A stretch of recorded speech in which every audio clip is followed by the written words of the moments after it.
Hello, my dear friends. A very warm welcome to all of you on my YouTube channel, that is Exam Warriors 1.0.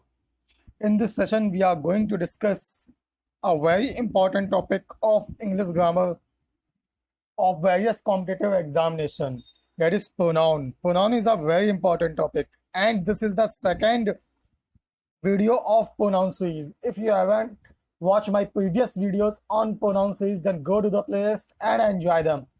Okay, basically I am uploading this video after 10 days because I was very busy at that time. Okay, so sorry for that, but now the videos will come on regular basis. Okay, if you haven't subscribed this channel, so subscribe this channel and also press the bell icon. So do not waste our time. Let's start today's session and enjoy it together. Make this session a success. So this session is by Rishi. I have cracked many competitive examination, including UPSC, NDA, CDS, Assistant Commandant examination, and also FCAT examination twice with 200 plus marks each time, and also been to the SSB 6 times. So let's move on to today's session and make this session a success. Okay, so first rule is showing on your screen. First rule is related with B. B को आप लोगों को याद रखना है कि B का मतलब होता है इंग्लिश ग्रामर में ऑक्सिलरी वर्ब के तौर पे अगर हम लोग इसको देखें, बी का मतलब होता है इज, एम, आर, वॉज और were. Okay, come on repeat it. B का मतलब क्या होता है? इज, एम, आर, वॉज और वर. ओके, जो इज, एम और आर होते हैं ये होते हैं बी के प्रेजेंट फॉर्म. क्या होते हैं ये? Present form. ओके, ये होते हैं बी के प्रेजेंट फॉर्म. और जो ये वॉज वर होते हैं ये होते हैं पास्ट फॉर्म.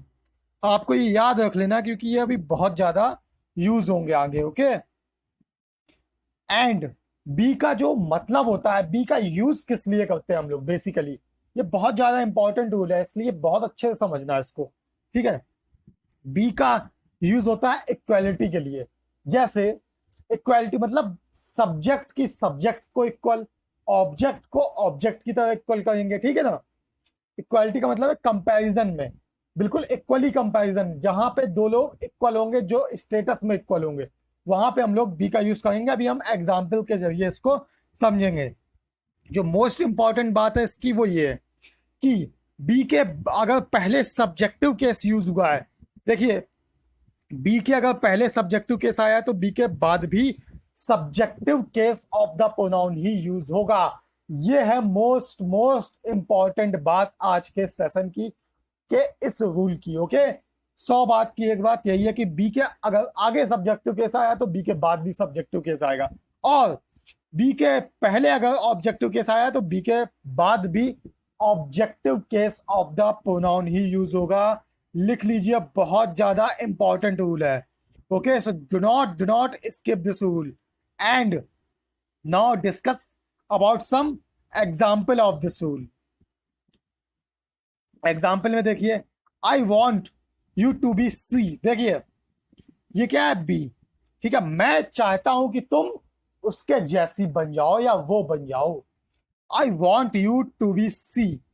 तो यहां देखिए B के पहले क्या आया? U. और U यहां पे ऑब्जेक्ट के तौर पे यूज हुआ है. मैंने पहली वाली जो वीडियो थी प्रोनाउन की, उसमें बहुत अच्छे से डिटेल में कवर किया था कि सब्जेक्ट और ऑब्जेक्ट को कैसे रिकॉग्नाइज किया जाता है. ओके, और जो हमारा एक्टिव पैसिव की सीरीज थी उसमें भी हमने बहुत ज्यादा डिटेल में इस बात को कवर किया था कि सब्जेक्ट को और ऑब्जेक्ट को किस तरीके से पहचाना जाता है किसी भी सेंटेंस में. Okay, if you haven't watched those videos, then go to the playlist of active passive and then see them. Okay, active passive is also very important topic, so do not skip it. Also watch those videos. यहाँ पे U क्या है? Objective case. तो B के बाद भी तो objective case ही use होगा ना, यही तो मैंने बताया है. तो यहाँ पे C की जगह क्या आएगा? हर आएगा. C का ऑब्जेक्टिव क्या होता है? हर होता है. ओके, अब देखते हैं. C supposed me to be he. यहां देखिए बी के आगे ऑब्जेक्टिव केस है तो बी के बाद भी ऑब्जेक्टिव केस आएगा. मी की जगह क्या आएगा? हिम आएगा. ओके, अब देखते हैं. If I were her I would kill that guy. ठीक है, तो यहां पे देखिए वर क्या है? बी का ही तो फॉर्म है. इज एम आर, ठीक है। तो यहाँ पे क्या आएगा, यहाँ पे देखिए वर्ब के आगे क्या है, आई है सब्जेक्टिव केस में, तो इसके बाद भी तो सब्जेक्टिव केस आएगा, तो हर की जगह क्या आएगा, सी। ये बहुत ज्यादा इंपॉर्टेंट रूल है, इसकी जो एरर्स आती है ना वो अच्छे अच्छे लोगों को समझ में भी नहीं आती, उनके भी तोते उड़ जाते हैं और उन्हें पता नहीं चलता है कि एरर कहाँ थी, और ये भी एरर हो सकती है। सुनने में तो बिल्कुल सही लग रहा है, if I were her I would kill that guy, but grammatically तो ये मिस्टेक है। और ये ऐसे क्वेश्चंस बहुत बार एसएससी सीजीएल में और एनडीए सीडीएस डिफेंस एग्जाम्स में बहुत ज्यादा बार पूछा गया है। बेसिकली मैं भी डिफेंस एग्जाम्स को क्रैक कर चुका हूँ, इसलिए मुझे ज्यादा एक्सपीरियंस है। असिस्टेंट कमांडेंट को क्रैक कर चुका हूँ और एनडीए सीडीएस को भी क्रैक कर चुका हूँ, एफकेट को भी क्रैक कर चुका हूँ, इसलिए मुझे एक्सपीरियंस है कि डिफेंस में किस टाइप के क्वेश्चंस पूछे आते हैं। Okay, and I also been to the SSB 7 times, so I have also the experience of the SSB. My 7th SSB is on 9th July. Okay, so let's move on to the next rule of today's session. In case of pronoun or transitive verb, we use objective case of a pronoun as their objects. तो देखिए जब हमें कोई transitive verb, देखिए आपको एक most important rule मैं बताता हूँ, ये जो रूल है ये बहुत ज्यादा, देखिए प्रोनाउन के जो रूल है वो बहुत ज्यादा इंपॉर्टेंट है, इनसे बेसिक बनता है आपका, और बेसिक जब मजबूत होगा तभी आपकी ग्रामर बहुत ज्यादा स्ट्रांग हो पाएगी, अदरवाइज नहीं हो पाएगी। ओके, तो देखिए इन केस ऑफ अ प्रीपोजिशन, कोई भी सेंटेंस हो, ठीक है, उस सेंटेंस में दो चीजें हमेशा ही ऑब्जेक्ट लेती हैं। पहला प्रीपोजिशन, प्रीपोजिशन हमेशा ही ऑब्जेक्ट लेगी ही लेगी अपना। ओके, दूसरा मेन वर्ब, इन दोनों के बाद क्या आता है, ऑब्जेक्ट आता है, और ऑब्जेक्ट को किस में हम लोग प्रोनाउन का ऑब्जेक्टिव कैसे यूज करेंगे, ठीक है। यही इस रूल में बताया गया है कि किसी भी सेंटेंस में अगर प्रीपोजिशन और ट्रांजिटिव वर्ब का यूज हुआ है तो हम लोग ऑब्जेक्टिव केस का यूज करते हैं उनके ऑब्जेक्ट को डिफाइन करने के लिए। ओके, बेसिकली ट्रांजिटिव वर्ब क्या होती है, पहले हम लोग इसको समझेंगे। ट्रांजिटिव वर्ब को हिंदी में कहते हैं सकर्मक क्रिया, यानी कि ऐसे क्रिया जो कर्म के साथ आए। Transitive verb is a verb which takes object. Okay, ठीक है, तो देखिए टीवी मतलब होता है ट्रांजिटिव वर्ब, यहाँ पे टीवी का मतलब है ट्रांजिटिव वर्ब, ना कि television. Preposition objective case of a pronoun, देखिए ट्रांजिटिव वर्ब और प्रीपोजिशन के बाद हमेशा ही ऑब्जेक्टिव केस यूज किया जाता है, किसका, प्रोनाउन का। ओके, तो हम लोग अब देखते हैं कि हम लोग ट्रांजिटिव वर्ब को पहचानते कैसे हैं। ये तो हो गई ट्रांजिटिव वर्ब की डेफिनेशन कि ट्रांजिटिव वर्ब वो वर्ब्स होती हैं जो अपने पीछे ऑब्जेक्ट को लेती ही लेती हैं, लेकिन अब हम इनको रिकॉग्नाइज कैसे करेंगे किसी भी सेंटेंस में। तो देखिए जब हम लोग अपनी मेन वर्ब के आगे, यहाँ वी का मतलब है वर्ब, ओके, जब हम लोग अपनी मेन वर्ब के आगे व्हाट या फिर whom को लगा देते हैं और अगर हमें आंसर मिल जाए तो ऐसी वर्ब होती है transitive verb. Come on repeat it, जब हम लोग वर्ब के आगे व्हाट या फिर whom को लगा देते हैं और हमें उसका आंसर मिल जाता है तो ये ट्रांजिटिव वर्ब है, और अगर आंसर ना मिले तो ये इंट्रांजिटिव वर्ब है। अब कैसे हम लोग व्हाट और whom लगाते हैं, ये मैंने देखिए एक्टिव पैसिव में मैंने बहुत ज्यादा डीपली कवर किया है, क्योंकि ऑब्जेक्ट को पहचानना, डायरेक्ट और इनडायरेक्ट ऑब्जेक्ट को पहचानना, ट्रांजिटिव वर्ब को पहचानना बहुत ज्यादा इंपॉर्टेंट है। अगर आप इसको नहीं पहचान पाएंगे तो my dear friends, sorry, you can not solve the questions of pronoun and also active and passive. Okay, so अगर आपने ना देखा तो प्लीज जाइए सब एक्टिव पैसिव की वीडियो को पहले देखिए, उसमें मैंने बताया है, ठीक है। इसमें भी मैं डिटेल अभी कवर करूंगा। देखिए she invited everyone to tea but I, तो यहाँ पे सेंटेंस का हिंदी मीनिंग क्या है कि उसने सबको टी के चाय के लिए बुलाया लेकिन मुझे नहीं बुलाया, मतलब उसने मुझे छोड़ करके सबको चाय के लिए बुलाया। यहाँ बट जो है ना वो कंजक्शन नहीं है, यहाँ पे बट एक प्रपोजिशन है। ओके, कंजक्शन क्या होता है, जो दो सेंटेंस को आपस में जोड़ता है। अगर बट के बाद यहाँ सिर्फ और सिर्फ क्या है, आई आया है, तो क्या प्रपोजिशन है। यहाँ बट का जो मतलब है प्रीपोजिशन के तौर पे जब यूज होता है तो इसका मतलब होता है एग्जैक्ट के सिवाय। जब हम प्रीपोजिशन चैप्टर कवर करेंगे तब हम इसको डीपली कवर करेंगे। ओके, और भी कंजक्शन भी कवर करेंगे तब वहां पे बट को कवर किया जाएगा। ओके, लेट राम तो पहले सेंटेंस को हम लोग पहले अच्छे से, पहला जो एग्जाम्पल है उसके जरिए हम लोग समझते हैं। तो देखिए, प्रीपोजिशन के बाद हमेशा ही प्रोनाउन का ऑब्जेक्टिव केस यूज होता है। और यहाँ देखिए प्रीपोजिशन बट आई है, लेकिन आई क्या यूज हुआ है यहाँ पे, सब्जेक्टिव केस के तौर पे यूज हुआ है। मैंने आपको एक टेबल बनवाई थी और कहा था कि उसका प्यारा सा स्क्रीनशॉट अपने पास रख लीजिएगा। अगर ना रखा हो तो उसको याद कर लीजिए और अच्छे से अपने प्रॉपर नोट्स में लिख लीजिए। ठीक है, कि आई का जो सब्जेक्टिव केस होता है वो तो आई होता है, ऑब्जेक्टिव केस क्या होता है, मी होता है। तो प्रीपोजिशन के बाद ऑब्जेक्टिव केस यूज होगा, तो आई की जगह क्या आएगा, मी आएगा। ये लिखा हुआ प्रीपोजिशन के बाद हमेशा ही ऑब्जेक्टिव केस का यूज किया जाता है। Okay, so let's move on to the next example of today's session. Let Ram and I dance together. ठीक है ना, तो देखिए राम और मुझे एक साथ डांस करने दो यार। ठीक है, let Ram and I dance together. तो यहां पे देखते हैं जो लेट होता है ना, ये बात आप अच्छे से याद कर लीजिए। लेट के बाद हमेशा ही ऑब्जेक्टिव केस का यूज किया जाता है प्रोनाउन के, तो आई की जगह क्या आएगा, मी आएगा। ठीक है, अब आते हैं हम लोग नेक्स्ट में। She does not like him because of his negative characters, because of his negative character.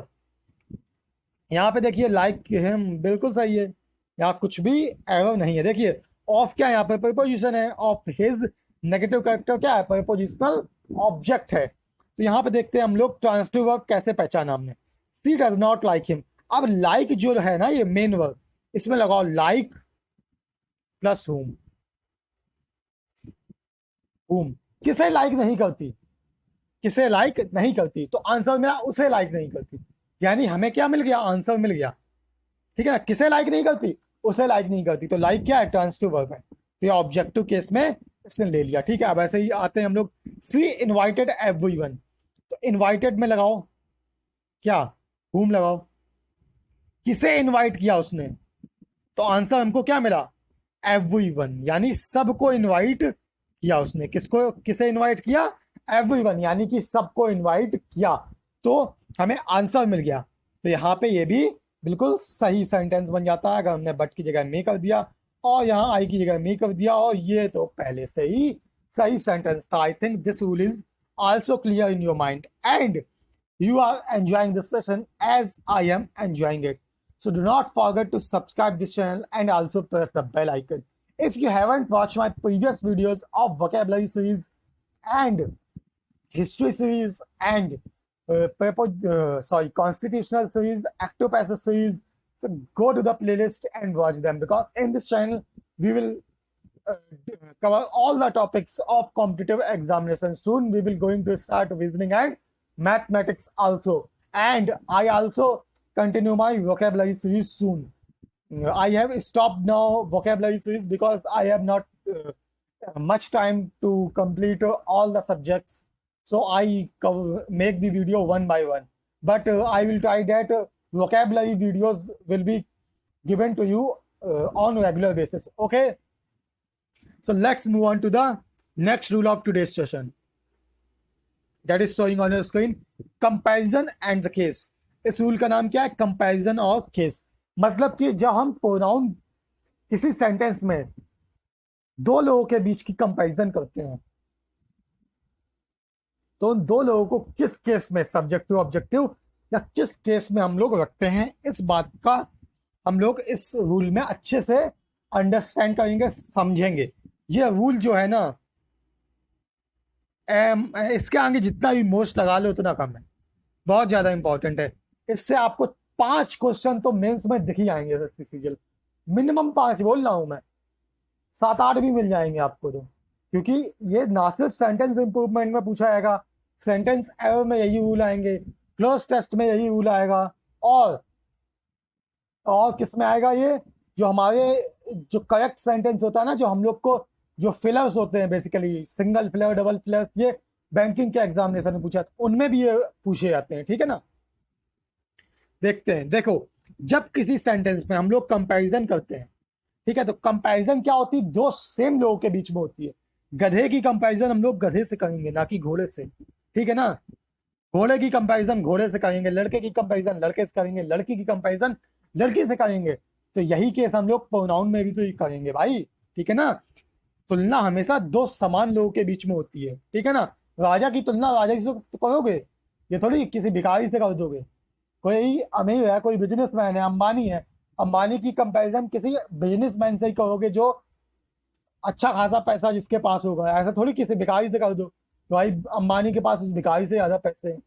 ये क्या कंपैरिजन है, ये तो हुई नहीं, ये तो सबको पता है, ठीक है। तो यही इसी तरीके से हम लोग कंपैरिजन इंग्लिश ग्रामर में प्रोनाउन में भी दो सेम केस के बीच में करते हैं कि प्रोनाउन के सब्जेक्टिव केस की कंपैरिजन उसके ही सब्जेक्टिव केस से करेंगे। ओके, बेसिकली अगर हम लोग ए की कंपैरिजन बी से कर रहे हैं तो अगर ए जो है वो सब्जेक्टिव केस में यूज हुआ है तो बी को भी हम लोग सब्जेक्टिव केस में ही यूज करेंगे। ओके, कहने का ये मतलब है। ओके, तो हम लोग देखते हैं कि एग्जाम्पल, ठीक है। You are better than me, यहां देखिए यू क्या है, यहाँ पे सब्जेक्ट है, बेटर देन मी, तो यहाँ सब्जेक्ट की तुलना किससे कर दी गई है, objective case.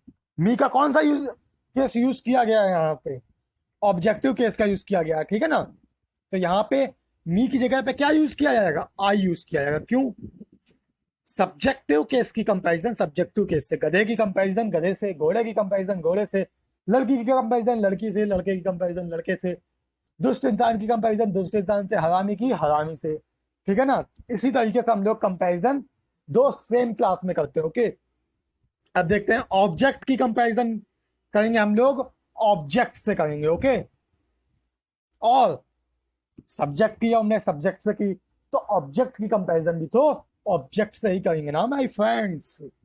C finds you more taller than I, तो यहां देखिए फाइंड के बाद यू का यूज हुआ है, तो यू यहाँ पे क्या है, ऑब्जेक्ट है। किसका ऑब्जेक्ट है, फाइंड का ऑब्जेक्ट है। मोर स्टॉलवर्ड देन मी, तो यहाँ पे यू की कंपैरिजन आई से हो रहा है, तो यहाँ पे ऑब्जेक्ट की कंपैरिजन ऑब्जेक्ट से होगी। तो यानी कि यू जब ऑब्जेक्टिव केस में आया है तो आई भी तो ऑब्जेक्टिव केस में ही आएगा, मी आएगा यहाँ पे, ठीक है ना। यहाँ पे आई की जगह क्या यूज होगा, मी यूज होगा। अब ये सेंटेंस बिल्कुल सही है, और यहाँ पे मी की जगह पे आई यूज होगा। आई think this rule is also clear in your mind and you are enjoying this session as I am enjoying it. Okay, so do not forget to subscribe this channel and also press the bell icon. Okay, because I am working very hard on this channel and you all are not subscribing my channel. Views are coming but half of them are not subscribing my channel. Yeah. Okay, let's move on to the next rule of today's session that is showing on your screen. Order of pronoun, ये बहुत ज्यादा important है। आज जो मैं rule cover किए ना, बहुत ज्यादा इंपॉर्टेंट रूल कवर कर रहा हूँ। मुझे भी समझ में नहीं आ रहा कि इतने इंपॉर्टेंट रूल एक ही सेशन में कैसे कर दिए मैंने, क्योंकि मैं इंपॉर्टेंट रूल अलग अलग सेशंस में लाता हूँ, लेकिन ये जो सेशंस है बहुत ज्यादा इंपॉर्टेंट है, सारे रूल इसमें इंपॉर्टेंट है। ऑर्डर ऑफ प्रोनाउन भी बहुत ज्यादा इंपॉर्टेंट है, ठीक है। अब देखते हैं हम लोग ऑर्डर ऑफ प्रोनाउन को। तो ऑर्डर ऑफ प्रोनाउन मतलब फर्स्ट पर्सन, सेकंड पर्सन और थर्ड पर्सन को हम लोग किस ऑर्डर में रखते हैं किसी सेंटेंस में, देखते हैं। 231 का मतलब है सेकंड पर्सन।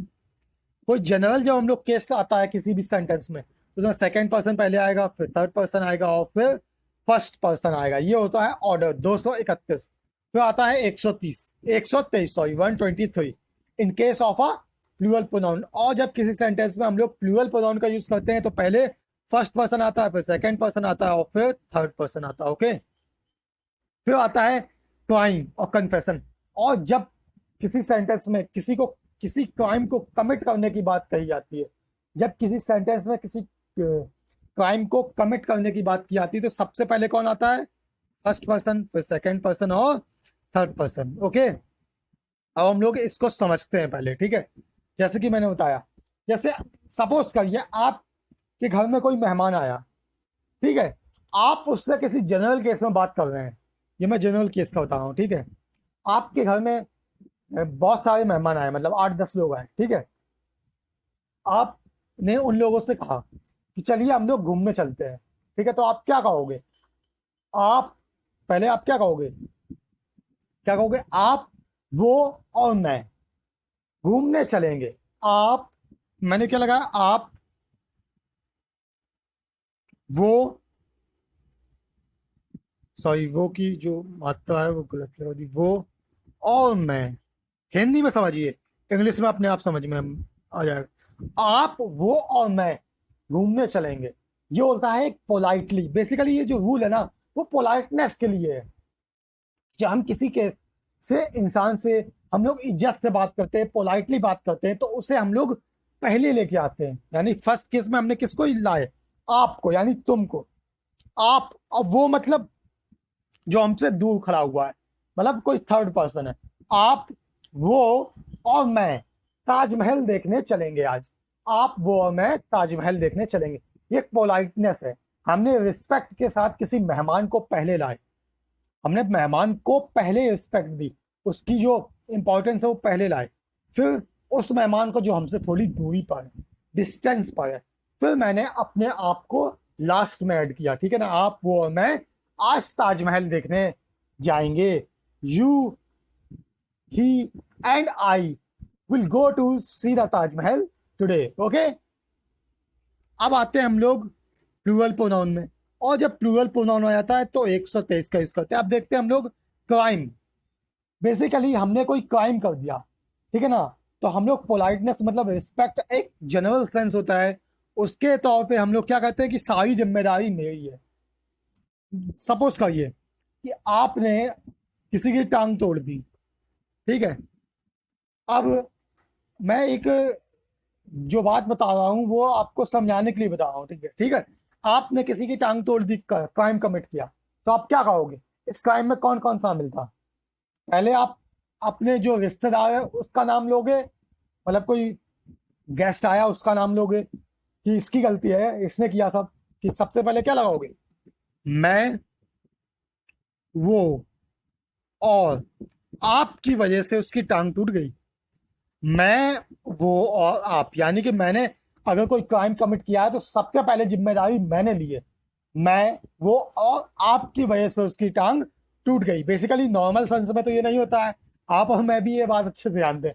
हम लोग कोई गलती करते हैं तो सबसे पहले उसका पूरा का पूरा क्या करते हैं हम लोग, जो क्राइम करते हैं, उस कुछ भी गलती करते हैं, उसकी सारी जिम्मेदारी दूसरे पे थोप देते हैं, तुम्हारी वजह से हुआ है।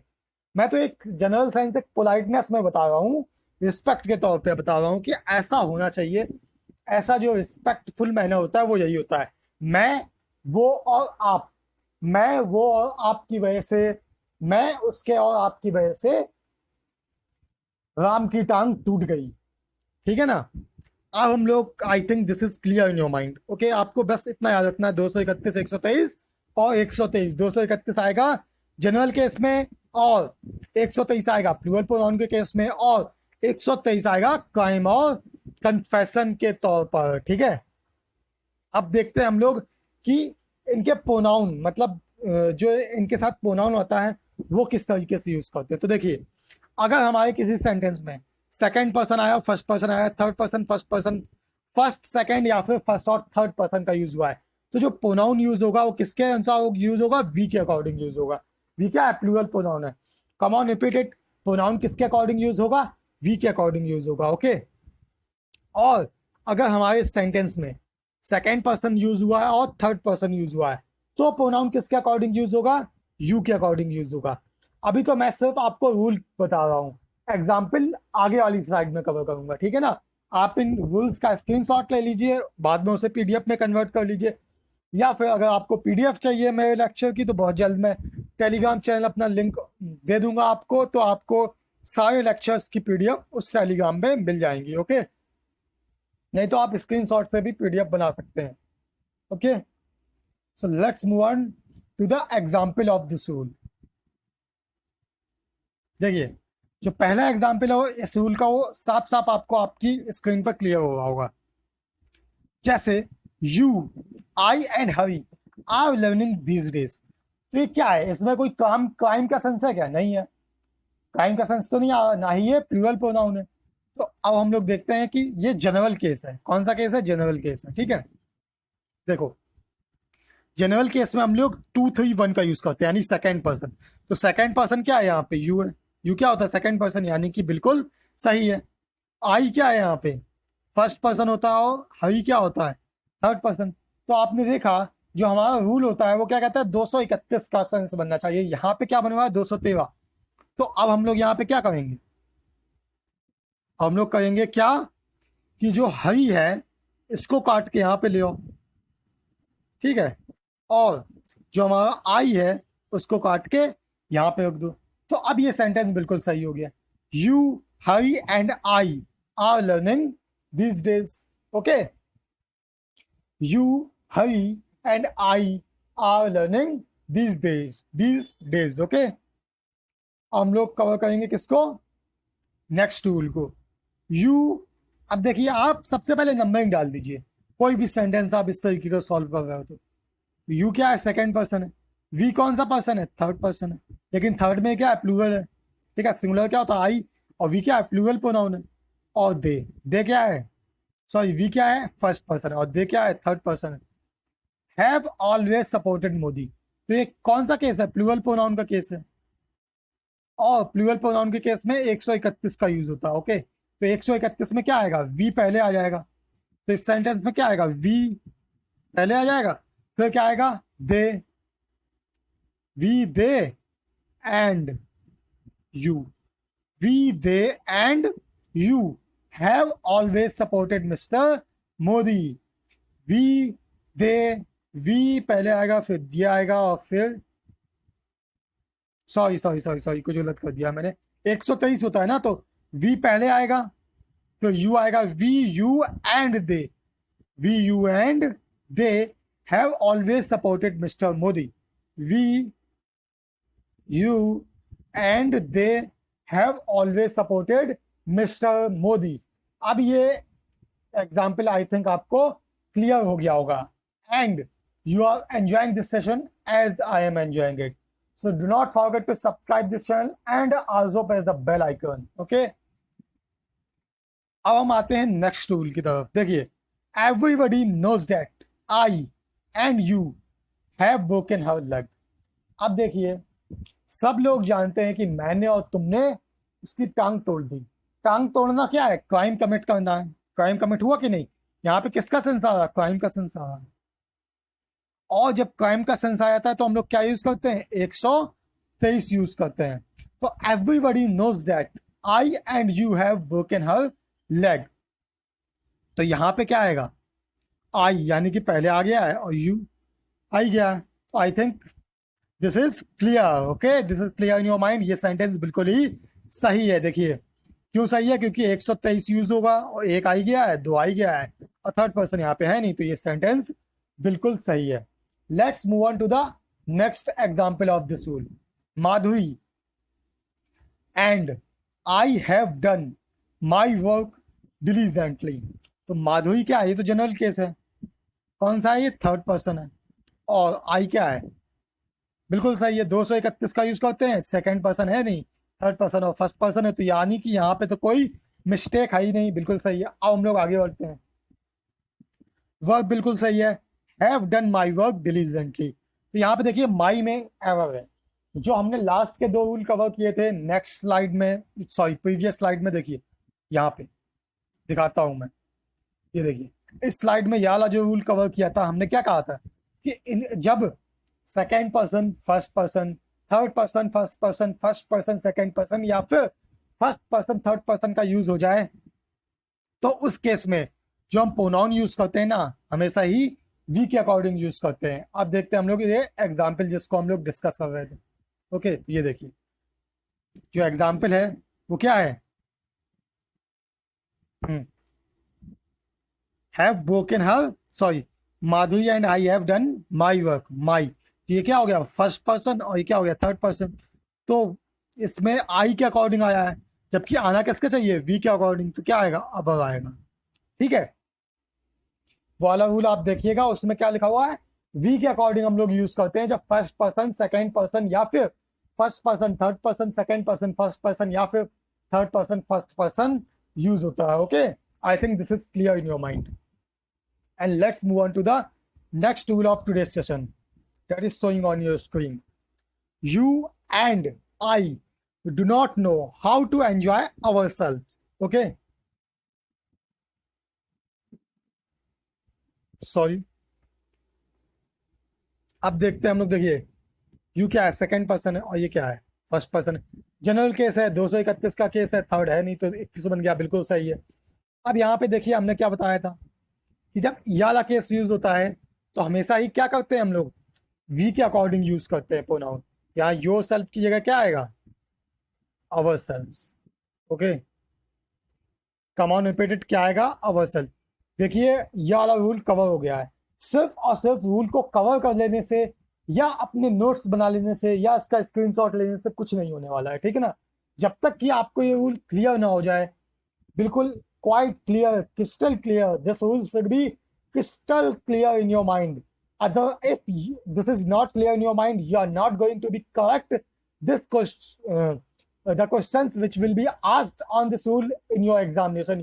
You are not able to correct it if this rule is not clear in your mind, because this is a very, very important rule. So if you want that the questions which will be asked on this rule should not be incorrect in your examination. So if you have any doubt on this rule and any example, any explanation, to drop your queries and questions in the comment section. I will solve them. Okay. So next rule पे हम लोग अब focus करेंगे. Let's move on to the next rule of today's session, that is showing on your screen. So let's discuss this rule. This rule is related with reciprocal pronoun. Okay, come on, repeat it. This rule is related with reciprocal pronoun, and this is also very important rule. Okay, so reciprocal pronoun कितने type की होती है, तो दो type की हम लोग पढ़ेंगे, क्योंकि यही इंपॉर्टेंट है, बहुत ज्यादा इंपॉर्टेंट है। ओके, सिर्फ यही रेसिप्रोकल प्रोनाउन से अगर कोई क्वेश्चन आता है तो यही सब पूछा जाता है। पहला कौन सा रेसिप्रोकल प्रोनाउन, ईच अदर और one another. This is very important rule. If you have solved the previous questions, then you will frequently see the questions which will be based on each other and one another. Okay, basically जो each other होता है उसका use हम लोग दो persons के लिए करते हैं, ठीक है ना। each other का जो यूज होता है वो दो लोगों के लिए किया जाता है, जबकि वन अनदर का use for more than two, यानी कि वन अनदर का यूज दो से ज्यादा लोगों के लिए किया जाता है। Okay, so let's discuss about the examples of this rule. जैसे कि एग्जाम्पल आपको शो हो रहा होगा, पहला ही एग्जाम्पल डिस्कस करते हैं। Two parallel lines never intersect each other. Okay, तो अब देखते हैं हम लोग, यहाँ पे देखिए टू पैरेलल लाइंस की बात हुई है और ईच अदर का यूज हुआ है, तो ये बिल्कुल ही सही है, क्योंकि दो लोगों के लिए किसका यूज किया जाता है, ईच अदर का यूज किया जाता है। Both the statements contradict each other, बिल्कुल सही है ये भी। ओके, क्योंकि बोथ का मतलब क्या होता है, दो लोगों के लिए यूज होता है, और ईच अदर का यूज दो लोगों के लिए होता है। ओके, बिल्कुल सही है। यू सी एंड आई, तो यहाँ पे पहले तो देख लेते हैं क्या ये सेंटेंस का ऑर्डर सही है प्रोनाउन का। 231 बिल्कुल सही है। You see and I respect one another, तीन लोग हैं, वन अनदर का यूज किसके लिए क्या आता है, for more than two. Okay, तो ये वाला भी एग्जाम्पल सही है। I think this rule is also clear in your mind. Okay, और अगर आपको कोई भी डाउट हो, if you have any query and question and also doubt, put your doubt query question into the comment section. I will solve them. Okay, but please subscribe this channel and also do not forget to press the bell icon. Okay, I think this rule is clear in your mind. Okay, because this is a very very important rule. बस इतना सा आपको याद रखना है कि each other का use दो लोगों के लिए करते हैं, वन अनदर का यूज दो से ज्यादा लोगों के लिए करते हैं। ये बहुत ज्यादा इंपॉर्टेंट रूल है, क्योंकि जो छोटे छोटे रूल होते हैं ना, वही एग्जामिनेशन में बहुत ज्यादा पूछे जाते हैं। छोटा सा रूल है, बहुत ज्यादा पूछा जाता है। ओके, ये आप मतलब हर कॉम्पिटिटिव एग्जामिनेशन में कोई इंग्लिश ग्रामर अगर पूछा है तो उसमें से एक या दो क्वेश्चन तो इस रूल पे आपको नॉर्मली मिल ही जाएंगे। Okay, I think this is clear in your mind, and let's move on to the next important rule of today's session, that is related with demonstrative pronoun. और अब हम जो कवर करेंगे वो है demonstrative pronoun. Okay, so let's discuss this rule. Demonstrative pronoun जो होता है वो कितने टाइप का होता है, this, that, this, those, such. यानी कि जो हम लोग डिमॉन्स्ट्रेटिव प्रोनाउन को हिंदी में कहते हैं क्या, संकेतवाचक सर्वनाम, यानी कि संकेत जो किसी को डिमॉन्स्ट्रेट करे, संकेत दे, इंडिकेट करे। ठीक है, ऐसे हमारे पास कितने प्रोनाउन है, तो बेसिकली कितने प्रोनाउन है? 5। दिस, दैट, दीज, दोज और सच। ओके, टोटल मिला के कितने हैं? 5। और ये भी बहुत ज्यादा इंपॉर्टेंट है, बहुत ज्यादा क्वेश्चंस इनसे पूछे आते हैं। सिंपली दिस और डैट तो आपको पता ही होगा। दिस और डैट के साथ एसपी का यूज करते हैं। SP means singular pronoun. आप इसका फुल फॉर्म लिख लीजिएगा। इसको क्या कहते हैं? एसपी का। इस एसपी का मतलब है यहाँ पे सिंगुलर प्रोनाउन, यानी कि दिस और डैट के बाद सिंगुलर प्रोनाउन का यूज होता है। और जब सिंगुलर प्रोनाउन का यूज होगा तो जो वर्ब आएगी वो क्या आएगी? एसपी, यानी कि सिंगुलर वर्ब आएगी। ओके, फिर दीज और दोस्त के साथ पीपी, यानी कि प्लूरल प्रोनाउन। पीपी का मतलब है यहाँ पे plural pronoun. Plural pronoun. Okay, और पीवी का मतलब है यहाँ पे plural verb. Plural verb. Okay, अब हम लोग इसके एग्जाम्पल को देखेंगे। अब पहले एक सेकेंड, एक और रूल है इसका, थोड़ा सा समझ लेते हैं हम लोग। सच। सच के बाद देखिए, सच बहुत ज्यादा इंपॉर्टेंट है। सच का मतलब होता है ऐसा, ठीक है। सच के बाद जो वर्ब आती है ना, इस वर्ब का कनेक्शन किसके साथ होता है? सब्जेक्ट के साथ। अगर ये सब्जेक्ट प्लूरल होगा तो यहाँ पे जो वर्ब आएगी ना वो भी प्लूरल आएगी, और अगर ये सब्जेक्ट सिंगुलर होगा तो ये जो वर्ब आएगी वो भी सिंगुलर होगी। ओके, अभी हम लोग एग्जाम्पल से क्लियर करेंगे एक एक करके इन सबको, ठीक है। अब देखते हैं हम लोग। इन case of distance of pronoun, sorry, in case of distance of noun, यानी कि किसी सेंटेंस में जब 2 या 2 से अधिक नाउन आ जाते हैं। अभी बस आप रूल को समझ लीजिए, जो मैं बोल रहा हूं उसको बस सुन लीजिए, एग्जाम्पल से अच्छे से क्लियर होगा, ठीक है। ठीक है, डिस्टेंस ऑफ नाउन के केस में फर्स्ट नाउन जो होता है उसके साथ हम लोग डेट और दोस्त का यूज करते हैं, और सेकेंड जो नाउन होता है उसके साथ दीज और दिस का यूज करते हैं। और कैसे यूज करते हैं वो अब हम एग्जाम्पल में देखेंगे। बेसिकली ये जो नियम है, ये जो रूल्स हैं, ऊपर के जो 4 रूल्स हैं, ये पूछे आते हैं सेंटेंस एरर में। किसमें? सेंटेंस एरर या फिर इंप्रूवमेंट पे। और जो ये नीचे के 2 रूल हैं ये पूछे आते हैं क्लोज टेस्ट में, ठीक है। Let's move on to the example of this rule.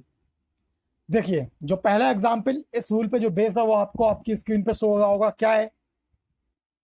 I can't put up with this kind of behaviour. I can not put up with this kinds of behaviour.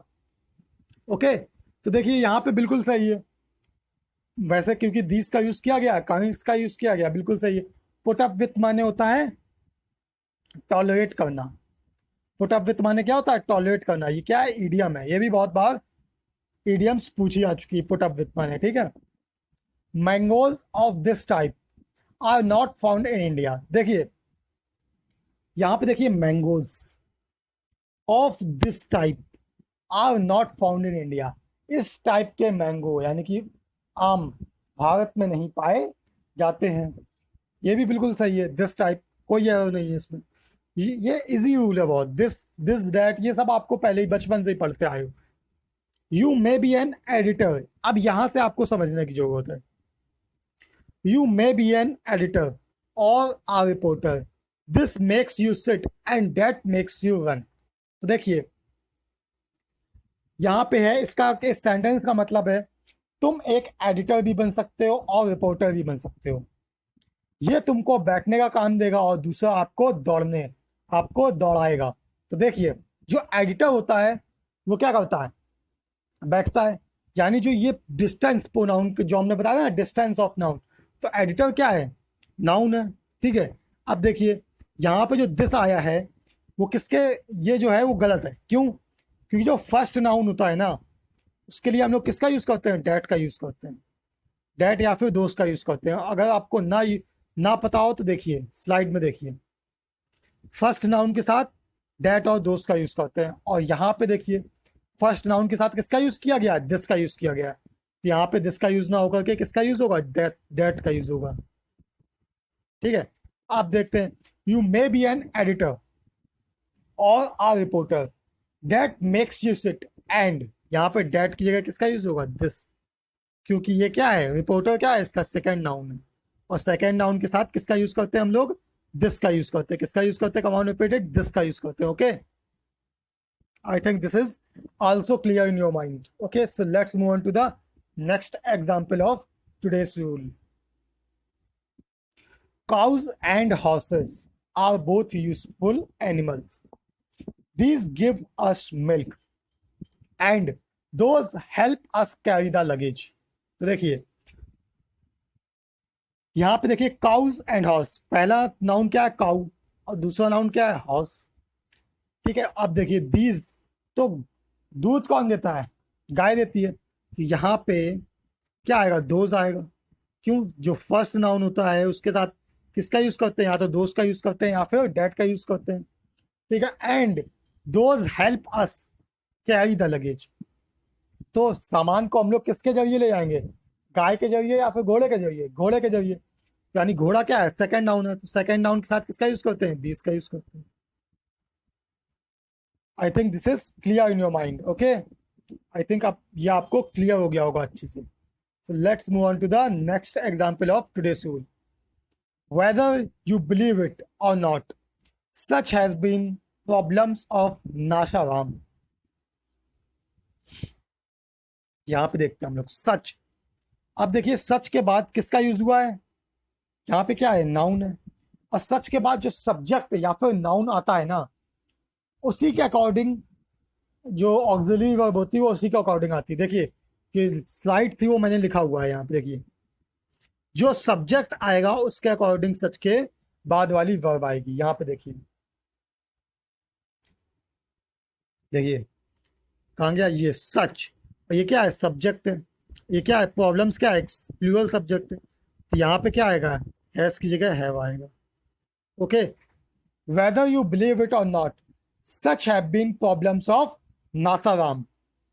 I think this rule is also clear in your mind and you are enjoying this session as I am enjoying it.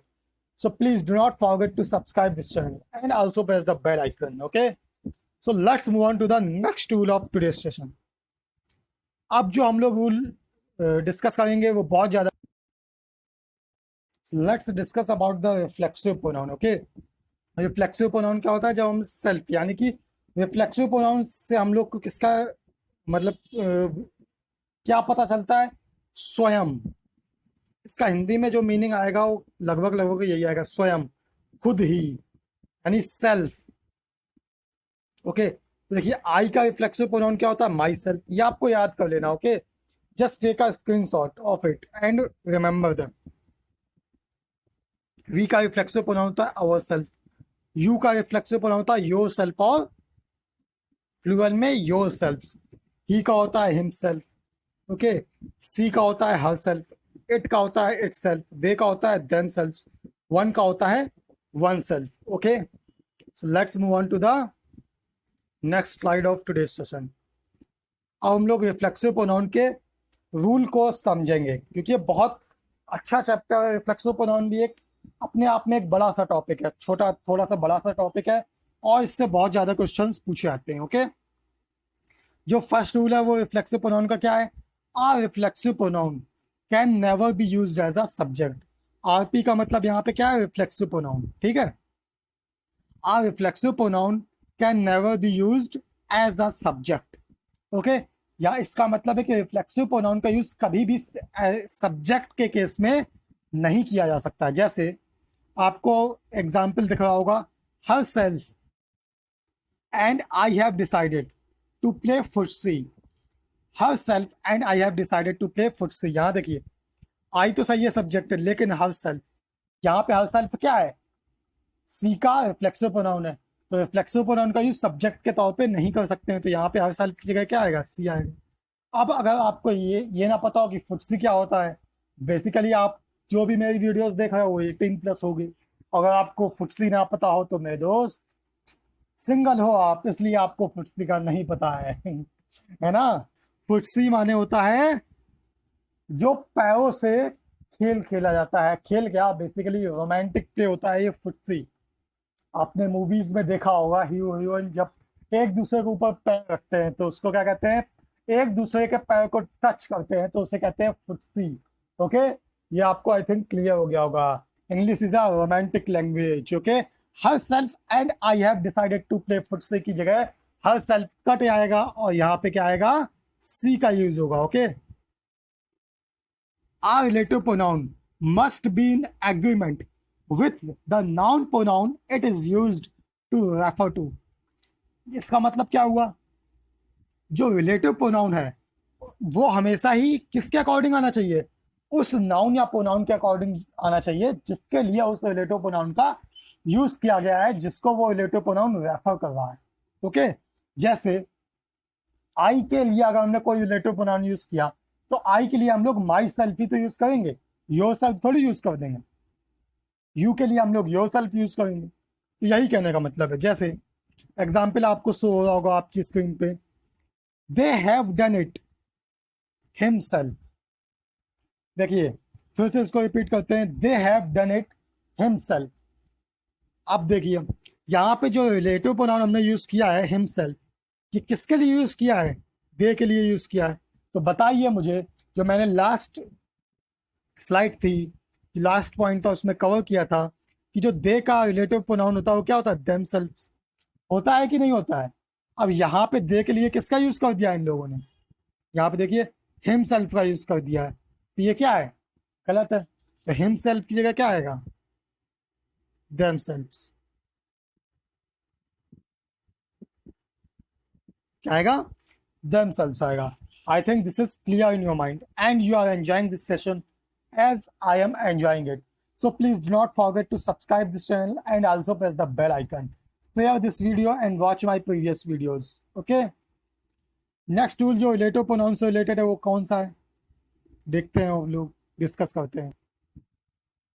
Okay, सो जो third rule है उसमें क्या है, relative pronoun can be used to refer back to the subject. देखिए इसका मतलब क्या है, जो ये देखिए आरपी का मतलब आप फुल फॉर्म लिखते जाइएगा, ये क्या है, रिफ्लेक्सिव प्रोनाउन। ओके, इसका फुल फॉर्म आप लिखते जाइएगा, reflexive pronoun can be used to refer back to the subject. Refer back का सेंस है यहाँ पे, जैसे किसी सब्जेक्ट में हमने कोई किसी सेंटेंस में हमने किसी सब्जेक्ट को यूज किया, लेकिन अब हमें उस सेंटेंस में उस सब्जेक्ट को दोबारा से इंट्रोड्यूस करवाना है उसी सेंटेंस में, नेक्स्ट सेंटेंस में नहीं। नेक्स्ट सेंटेंस में अगर हमें रेफर करना होगा तो हम लोग प्रोनाउन यूज करेंगे, लेकिन उसी सेंटेंस में हमें रेफर कराना है, उसी सेंटेंस में हम लोग को उसके बारे में कुछ इंट्रोडक्शन देना है, इंट्रोड्यूस कराना है, तो हम लोग रिफ्लेक्सिव प्रोनाउन का यूज करते हैं सब्जेक्ट के लिए।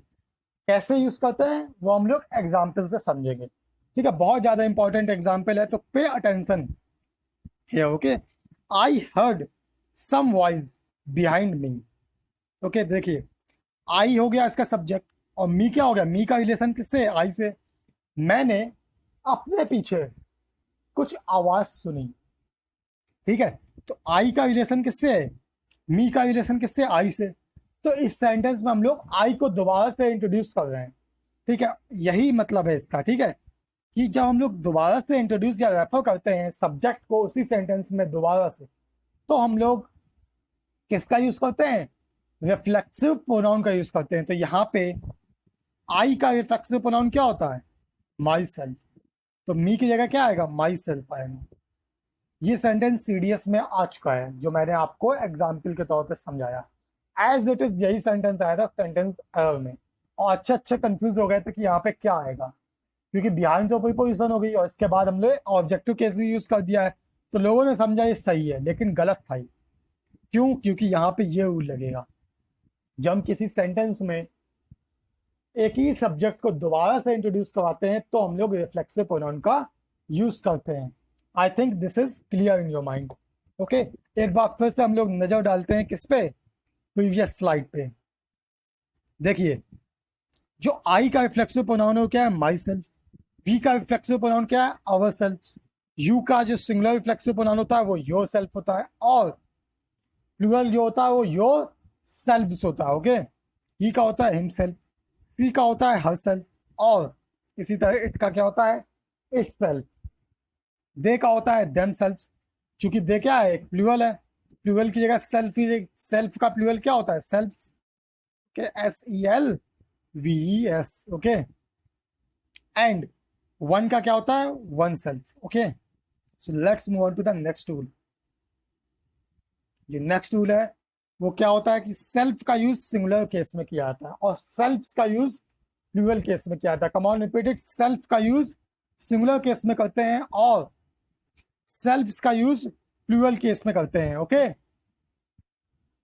ये बहुत ज्यादा इंपॉर्टेंट है, ये बहुत बार पूछा गया है और बहुत ज्यादा इजी भी है क्योंकि ये बात तो सबको पता है। Let's discuss about the rule of this, example of this rule. But before discussing the rule, I want to say that if you have not subscribed this channel, please subscribe karo, because your subscribers give me motivation. Your like, your comments and your views, your subscribers give me motivation. So please motivate me. I am not demanding any money and any fees from you. I am just want one thing: subscribe this channel, share this video and comment on this video. You can comment your queries, and if you have any doubt in the comment section, I will solve every question and every doubt. Okay, so let's move on to the example of the rule which we have discussed earlier. I myself have arranged everything. देखिए यहाँ पे I क्या होता है? Singular, ठीक है ना। अब जो सिंगुलर है, सिंगुलर रिलेटिव प्रोनाउन के साथ हम लोग किसका यूज करते हैं? सेल्फ का यूज करते हैं। ओके, देखिए लास्ट स्लाइड थी उसमें ही मैंने बताया है। देखिए इसमें ये देखिए है यहाँ पे सेल्फ का यूज किसके साथ किया गया है? प्लूरल के साथ। और सेल्फ क्या होता है? इसका सिंगुलर फॉर्म। ये इसका बहुत ज्यादा इंपॉर्टेंट रूल है, बहुत ज्यादा पूछा जाता है। इसको टिक लगा दीजिए। ओके, अब देखिए यहाँ पे समझ गया होगा क्या आएगा? सेल्फ आएगा। अब ये बिल्कुल सही है, ठीक है। Let's move on to the next rule of today session. जो नेक्स्ट रूल है ये भी बहुत ज्यादा इंपॉर्टेंट है। ओके, ये आरपीएस का फुल फॉर्म आप लिख लीजिएगा। ये क्या है? रिफ्लेक्सिव प्रोनाउन, ठीक है। और अब हम लोग देखते हैं कि इसका रूल क्या कहता है। बाई प्लस आरपी, यानी बाई प्लस रिफ्लेक्सिव प्रोनाउन का यूज किस केस में करते हैं? अलोन के केस में। जब किसी सेंटेंस में हमें सेंस देना होता है कि बिना किसी हेल्प से अकेले, तब हम उस केस में बाई प्लस रिफ्लेक्सिव प्रोनाउन का यूज करते हैं। जैसे Radha does everything by himself. तो देखिए पहले तो हम लोग इसको सही करेंगे। राधा क्या है? फीमेल है, ठीक है। तो यहाँ पे हिमसेल्फ ये क्या आएगा? हर सेल्फ आएगा। पहली मिस्टेक तो यही हो गई। और बाई प्लस हर सेल्फ का मतलब है कि राधा हर काम अकेले ही करती है। राधा हर काम अकेले ही करती है। Come on repeat it. Radha हर काम अकेले ही करती है, यही मतलब है किसका? बाई प्लस रिफ्लेक्सिव प्रोनाउन का यहाँ पे। Okay, come on repeat it. Radha हर काम अकेले करती है।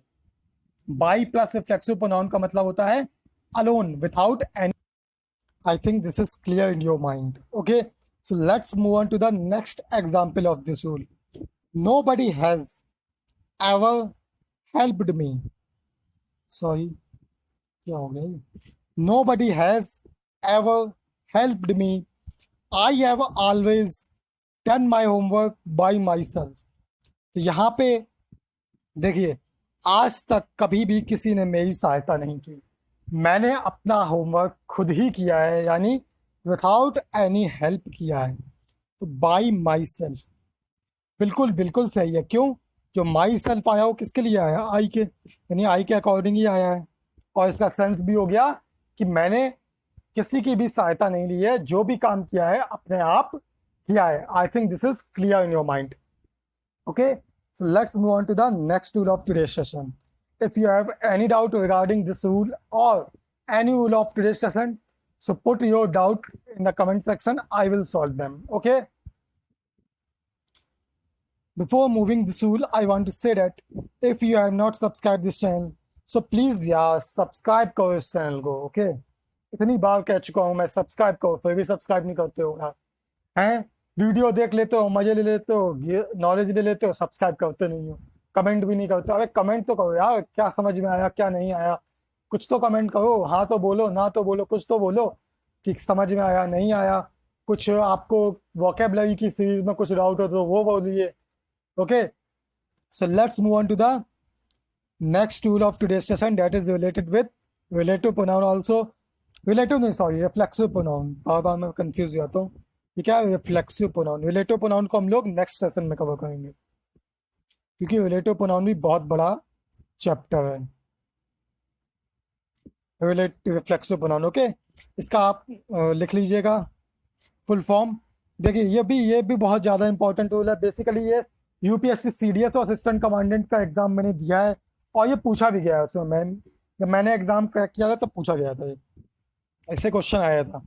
बेसिकली कुछ वर्ड्स ऐसे होते हैं जिनके साथ हम लोग रिफ्लेक्सिव प्रोनाउन का यूज़ नहीं करते हैं। एग्जामिनेशन में यही करेगा वो कि इन वर्ड्स के साथ रिफ्लेक्सिव प्रोनाउन का यूज़ कर देगा, तो वहाँ पे एरर बन जाएगी। ओके, ये वर्ड्स कौन कौन से होते हैं? Relax, concentrate, feel, keep, hide और क्वालिफाई। अब बात आती है कि इन वर्ड्स को याद कैसे रखें। कौन कौन से हैं? Relax, concentrate, feel, keep, hide, qualify. तो एक ट्रिक भी है इसकी। KFC को हम लोग जानते हैं, ओके। KFC अगर आपने कंपनी का नाम ना सुना हो तो सॉरी, आप तो फिर तो आप इस दुनिया के ही नहीं होंगे, आप मार्स में रहते होंगे, तभी तो आपने इतनी बड़ी कंपनी का नाम नहीं सुना। KFC का जो हेड क्वार्टर है, हेड क्वार्टर को कैसे लिखेंगे? HQ। KFC के हेड क्वार्टर में सब लोग रिलैक्स रहते हैं। KFC के हेड क्वार्टर में सब लोग रिलैक्स रहते हैं। K से हुआ कीप, F से हुआ फील, C से हुआ कंसंट्रेट, H से हुआ हाइड, Q से हुआ क्वालिफाई और रिलैक्स से हुआ रिलैक्स। ओके, जो ये 6 वर्ड्स है, इनके साथ रिफ्लेक्सिव प्रोनाउन का यूज किसी भी कंडीशन में नहीं कर सकते। अगर इनके साथ हमने रिफ्लेक्सिव प्रोनाउन का यूज किया तो वो सेंटेंस वहीं पे गलत होगा और उस सेक्शन में एरर फॉर्म हो जाएगी। Okay, so let's move on to the example of this rule. Don't disturb me, I am trying to concentrate myself. देखिए, कंसंट्रेट वर्ड आया है, मुझे डिस्टर्ब मत करो, मैं कंसंट्रेट करने की कोशिश कर रहा हूँ। तो यहाँ पे देखिए माई सेल्फ नहीं आएगा, क्यों? क्योंकि कंसंट्रेट के साथ रिफ्लेक्सिव प्रोनाउन का यूज नहीं करते हैं। तो अब ये सेंटेंस सही हो जाएगा। Okay, so let's move on to the next sentence of this rule. I am feeling myself fevers, मुझे बुखार जैसा फील हो रहा है। फील के साथ कभी भी हम लोग रिफ्लेक्सिव प्रोनाउन का यूज नहीं करते हैं, तो माई सेल्फ को काट देंगे। Okay, let's move on to the next. Sorry, थोड़ा गला सा बैठ गया है, आज बड़ी देर से वीडियो बना रहा हूँ इस वजह से, सॉरी फॉर डैट। अब हम लोग नेक्स्ट एग्जाम्पल को देखते हैं। Finally Munni has qualified herself for this post. अंततः मुन्नी ने अपने आप को इस पोस्ट के लिए क्वालिफाई कर लिया, या मुन्नी ने इस पोस्ट को क्वालिफाई कर लिया। ठीक है, तो क्वालिफाई के साथ हम लोग किसका यूज करते हैं? रिफ्लेक्सिव प्रोनाउन का यूज नहीं करते थे। यहाँ पे हरसेल्फ नहीं आएगा। अब ये सेंटेंस सही है। बस ध्यान देने वाली ये बात है इस रूल में कि हम लोग 6 वर्ड्स के साथ कभी भी रिफ्लेक्सिव प्रोनाउन का यूज नहीं करते हैं।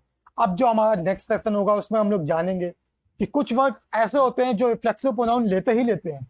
ओके, अभी रिफ्लेक्सिव प्रोनाउन का खत्म नहीं हुआ है, ये वीडियो 1 घंटे की हो गई है, इसलिए मैं इस सेशन को यहीं पे एंड कर रहा हूँ। अब जो नेक्स्ट सेशन आएगा उसमें हम लोग समझेंगे रिफ्लेक्सिव प्रोनाउन के साथ कुछ ऐसे भी वर्ड्स होते हैं जो रिफ्लेक्सिव प्रोनाउन लेते ही लेते हैं 100% अपने बाद। तो इनको याद करने की मैंने ट्रिक भी बताई थी। Relax, concentrate, feel, keep, hide, qualify, यानी कि KFC का हेडक्वार्टर में सब लोग रिलैक्स रहते हैं, सारे एम्प्लॉयज रिलैक्स रहते हैं, क्योंकि KFC इतनी अच्छी सुविधाएं देता है अपने एम्प्लॉयज को। Okay, I think this is clear in your mind and you have enjoyed this session very much. If you have any query and doubt regarding to my this session or regarding to my previous sessions, please put your queries and doubts under the comment section. I will solve them one by one. Okay, and now you will get videos on regular basis. I will try to make videos on vocabulary with tricks, on every day. Okay, so do not forget to subscribe this channel and also press the bell icon. Okay, I think this is clear in your mind. So please, if you have not subscribed this channel, मैं बार बार कह रहा हूँ subscribe कर दीजिए. Okay, so thank you very much for listening me. Once again, thank you very much. This is class signing off. Thank you very much. If you have not watched my previous videos of my previous series, that is active passive series, vocabulary series, I covered vocabulary with tricks, easy tricks and funny tricks. Okay, so you can enjoy them. I guarantee you that you will enjoy my vocabulary series because I cover every single vocabulary by tricks. Okay, अगर आपको vocabulary में जो भी जिस भी section की tricks चाहिए आप मुझे बताइए. आपको साइनोनिम्स चाहिए, एंटोनिम्स चाहिए, या फिर इडियम फ्रेजेस, या फिर वन वर्ड्स. बेसिकली कवर तो मैं सब कुछ करूंगा, लेकिन आपको अभी कौन सी चाहिए आप मुझे कमेंट सेक्शन में बता सकते हैं.